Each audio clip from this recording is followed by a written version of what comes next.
Salut tout le monde, j'espère que vous allez bien. On se retrouve aujourd'hui pour analyser le Bitcoin et l'Ethereum comme d'habitude. On va aussi regarder le link en gros, toutes les cryptos en ce moment sont assez bearish à mon avis.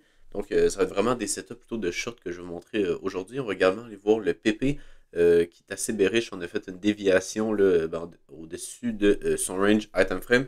Donc, ça également, ça va être intéressant à analyser. On peut voir que généralement, on a quand même commencé la correction que je m'attends qui s'amplifie durant les prochains jours. Donc vraiment, je suis en short en ce moment sur l'ETH et le link. Donc on va aller voir ça directement sur TradingView. Donc on peut commencer directement par le Bitcoin. En gros, qu'est-ce qui est assez intéressant sur le Bitcoin, c'est que premièrement, ici, qu'est-ce qu'on est venu faire? C'est qu'on est venu chercher la liquidité durant la fin de semaine, donc durant le week-end, juste là avec la petite mèche qu'on a faite. On est venu chercher la liquidité, donc je peux vous mettre une ligne juste là. Donc vraiment, on est venu, en gros, venir chercher quand même pas mal de liquidité, revenir chercher l'order bloc qu'on a juste là. Donc on est venu le remitigate donc une première fois ici, puis après ça une deuxième fois. Donc pour moi ici, qu'est-ce qu'on a? C'est qu'on a vraiment deux options. Si je joue sur un autre graphique, en gros, on a l'option que on est venu faire un changement de la structure, donc on est passé ici de baissier juste là à maintenant haussier. Ou, même on peut aller voir en 2 jours, c'est un petit peu plus clair. Donc en gros, là, si on peut voir ici en 2 jours, on peut voir qu'on a clairement un low, un high, un low, un high, un low. Donc là, si jamais on vient faire un high qui est plus haut que ce high-là, on passerait bullish. Mais pour l'instant, c'est pas le cas. On est juste venu chercher la liquidité. Donc je vous dirais que c'est assez bearish. On est également venu mitigate là, en gros l'order bloc qu'on avait juste là en 2 jours. Donc moi, qu'est-ce que je veux vraiment jouer comme setup, c'est plutôt le contrat. Donc pas un setup bullish, mais plutôt un billet là, qui serait bearish. Donc, qu'est-ce que ça voudrait dire? Ça voudrait dire qu'ici, on forme le top avec en gros une recherche de liquidité au-dessus de ces highs-là pour après ça venir chuter puis venir en gros chercher des niveaux plus bas. Donc, ça va être vraiment ça que moi je vais jouer en termes de trading. C'est sûr que c'est vraiment juste des probabilités. Ça ne veut pas dire que ça va arriver. Ça se peut très bien que en gros, on revienne, comme que je vous dis, chercher ces niveaux-là pour après ça continuer à la hausse. Puis venir chercher les highs qu'on a fait juste ici. Euh, puis en plus, si on va par exemple en 12 heures, la structure ici est toujours haussière. C'est juste que, donc ici on peut voir que la structure est toujours haussière, puis on est techniquement venu faire un niveau plus haut juste là. Mais bon, comme que je vous dis, pour moi, en 2 jours, on n'a pas de confirmation de changement de la structure. Et également, qu'est-ce qui est intéressant, c'est qu'on est venu faire une correction en 3 vagues. Donc souvent, quand on vient faire une correction en 3 vagues, ça vient un petit peu invalider le changement de la structure. Donc ici, par exemple, on aurait notre COS juste là, donc continuation de la structure baissière. Et là, théoriquement, on aurait notre boss. Mais comme que je vous dis, vu qu'on a une correction en 3 vagues juste là, pour moi, c'est pas valide. Ça voudrait dire que on est plutôt sur une correction pour repartir à la baisse. Donc, je vais le montrer sur Ethereum justement le setup de short que j'ai pris. Donc, si on regarde simplement le graphique, sans tous les dessins, qu'est-ce qu'on peut voir, c'est que pour l'instant sur l'Ethereum, on est toujours dans une tendance qui est baissière, donc on peut le voir clairement ici.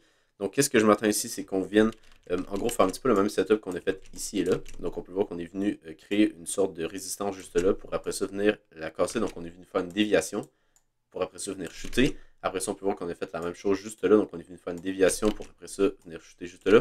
Donc, je m'attends à ce que, en gros, la petite résistance qu'on a faite ici, on va faire la même chose. Donc, on va faire, en gros, une sorte de déviation pour après ça repartir à la baisse. Également, qu'est-ce qui est intéressant, c'est qu'on commence on a même beaucoup accumulé de liquidité juste là. Donc, c'est assez baissier en ce moment. À mon point de vue, donc vraiment, ça, c'est juste des probabilités, comme que je vous dis, ça ne veut pas dire que ça va se réaliser, ça se peut très bien qu'on vienne chercher des niveaux plus hauts, puis là, je vais passer bullish, puis ça risque que, même si je repasse bullish sur l'Ethereum ici, c'est pas très grave pour moi, parce que ça veut dire que, simplement, ici, je vais pouvoir attendre un pullback, puis même si j'ai pas une entrée en longue, là, ici, c'est pas très grave, je vais pouvoir clairement ici avoir des entrées en longue pour venir target des niveaux plus hauts. Donc, ça va être vraiment ça, qu'est-ce que je veux vraiment trader là, pour les prochains jours, soit que, justement, on continue à la baisse juste là pour venir chercher ces niveaux-là. Et justement, je peux vous montrer les niveaux clés qui sont juste là, ils n'ont pas vraiment changé. Qu'est-ce qu'on peut voir, c'est que premièrement, on a toujours notre niveau clé au 2680$, qui va être vraiment le niveau à surveiller. On a également l'ancien high ici qu'on a fait support, donc peut-être que justement, on va venir chercher ce niveau-là pour après ça rebondir, puis là, venir chercher des niveaux plus hauts. Ensuite, qu'est-ce qu'on peut voir également en low time frame, c'est que on est venu chercher la zone d'order block. Si je zoome un petit peu ici, donc on avait une zone d'order block juste là que j'avais raffinée ici. Là. Même on aurait pu la raffiner juste avec les deux petites mèches qu'on a là, puis on peut voir qu'on est revenu parfaitement dedans. Après ça également, pourquoi j'ai pris un short, c'est que si justement je vous montre le setup juste là, c'est que si on va par exemple 15 minutes, on peut voir que clairement ici on était sur un setup de short parce que, premièrement, on était venu créer une résistance juste là. Après ça, qu'est-ce que ça a fait? C'est qu'il y a beaucoup de personnes, par exemple, ici, qui sont rentrées en short avec un stop loss au-dessus des highs juste là. Donc quelque chose comme ça.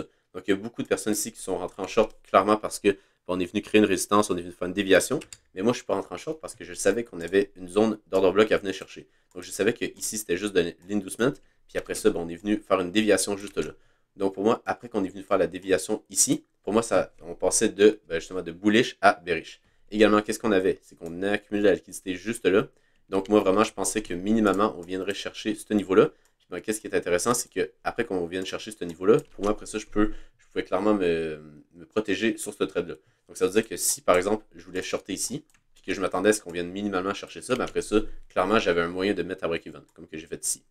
Donc après ça, qu'est-ce que j'ai fait? Justement, si on revient ici, quand on était sur ces niveaux-là, c'est que je me suis dit, ok, vu justement qu'on est venu faire la déviation juste là, puis que je passe bearish, qu'est-ce qu'on peut faire? C'est qu'on peut attendre un retour dans la zone de supply pour après ça, prendre un setup de short et après ça, venir target des niveaux plus bas. Donc, c'est exactement ce qu'on a fait. Donc, j'ai mis un ordre en limite juste là, sur la zone de supply qu'on a ici. Finalement, on est revenu chercher la dernière zone ici là, de supply qu'on avait juste là. Donc, la dernière order block qui était ici. Mais c'est pas très grave, là, ça reste que le trade était toujours valide.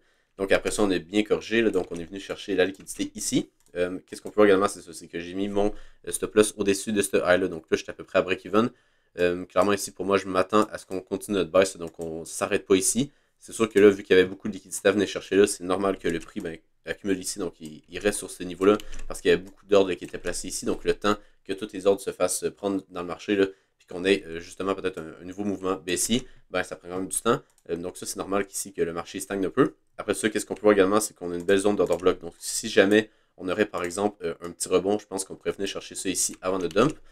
Également, j'ai un TP qui est assez loin parce que, justement, comme que je vous montrais avec l'analyse item frame, c'est que ici, si on vient justement confirmer un top, donc on vient faire quelque chose comme ça ici, pour moi, ça voudrait confirmer que ça, on a un high, puis que là, on viendrait chercher un niveau plus bas.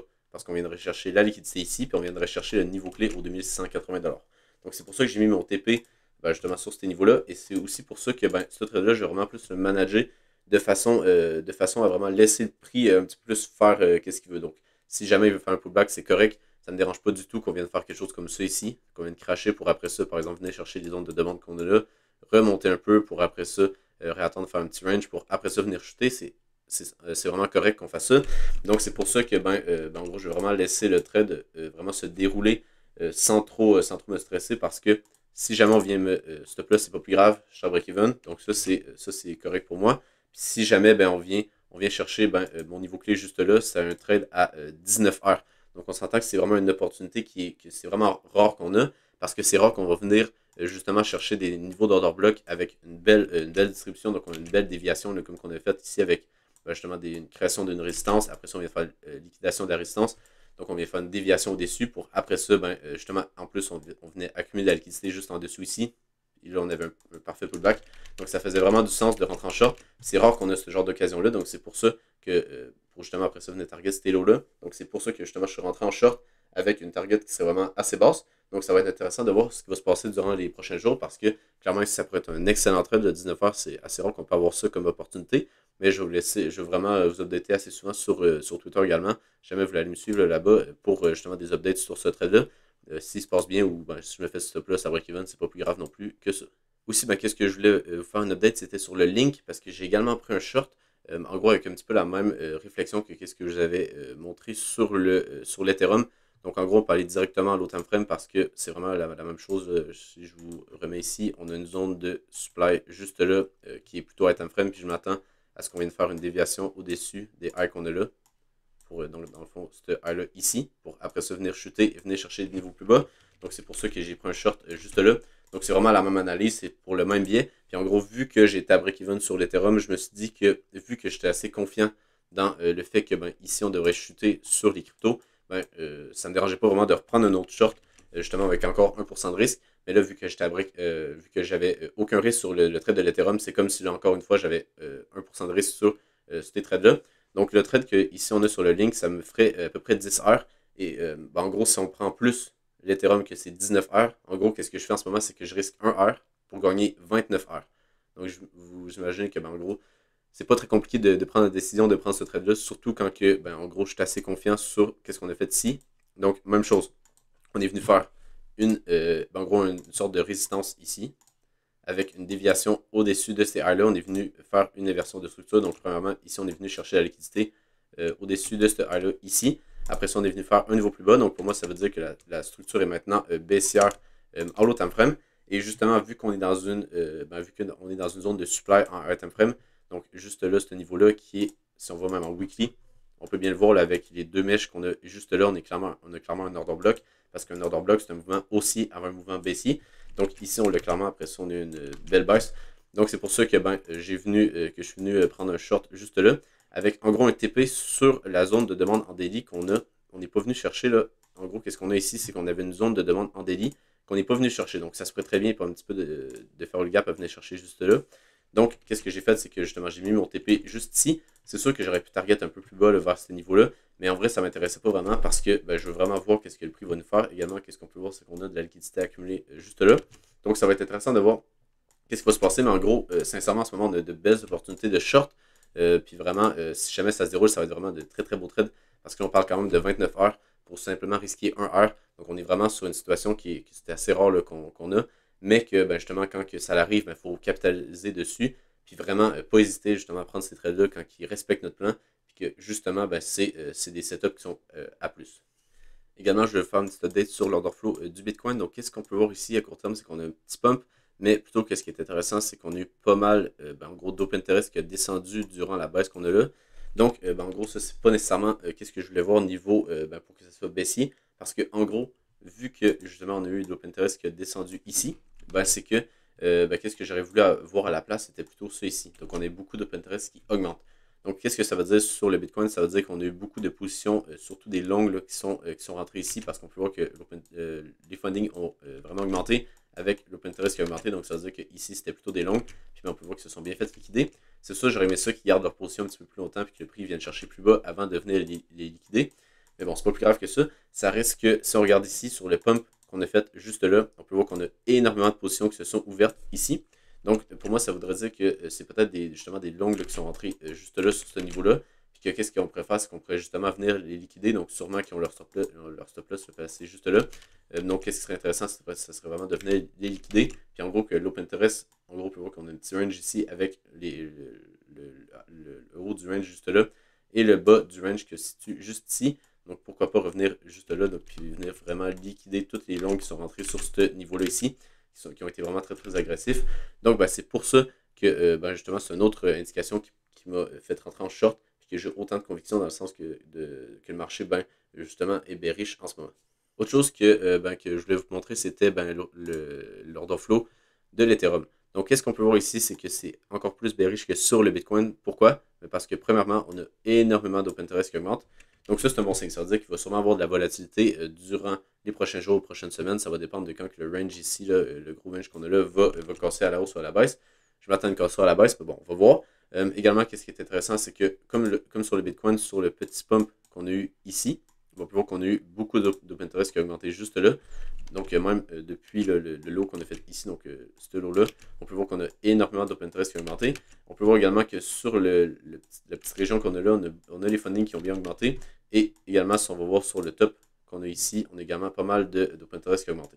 Donc, ça veut dire qu'on a beaucoup de positions en ce moment qui s'ouvrent sur l'Ethereum. Donc, si on dézoome un peu, on peut clairement voir qu'il y a beaucoup de positions qui s'ouvrent en ce moment. Donc, pour moi, c'est vraiment un bon signe.